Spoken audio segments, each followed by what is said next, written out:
اے اللہ، اگر اہل اسلام کی یہ جماعت فنا ہو گئی تو پھر زمین پر تیری بندگی نہیں کی جائے گی۔ یہ وہ دعا تھی جو ایک مبارک گروہ کے لیے رسول خدا صلی اللہ علیہ وسلم نے مانگی تھی، جو گروہ بے سر و سامانی کے عالم میں اپنی جانیں ہتھیلی پر لیے اسلام کے دفاع کا عظیم معرکہ لڑنے میدان میں کھڑا تھا۔ وہ میدان بدر کا میدان تھا اور وہ معرکہ غزوہ بدر تھا۔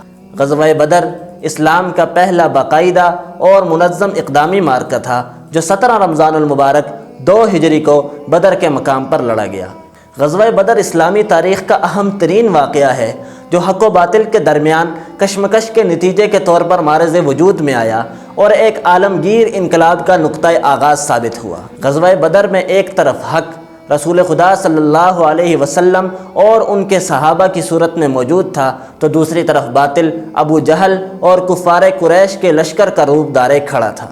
غزوہ بدر میں مجاہدین اسلام کی تعداد صرف 313 تھی، جن کے پاس محض 2 گھوڑے، 70 اونٹ، 6 زرہیں اور 8 تلواریں تھیں، جبکہ کفار کا لشکر 1000 افراد پر مشتمل تھا، جن کے پاس 700 اونٹ، 100 گھوڑے اور کثیر تعداد میں آلات حرب و ضرب تھے۔ مگر مجاہدین اسلام کے لیے جرأت ایمانی، جذبہ جہاد و شوق شہادت اور عشق رسول صلی اللہ علیہ وسلم وہ ہتھیار تھے جن کی وجہ سے وہ تاریخ انسانی کا ایک لافانی کردار بن گئے۔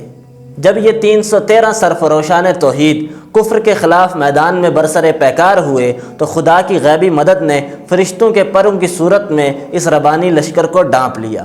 غزوہ بدر میں 14 مسلمانوں نے جام شہادت نوش کیا، کافروں کے 70 بڑے بڑے سردار مارے گئے اور 70 کافروں کو قیدی بنایا گیا۔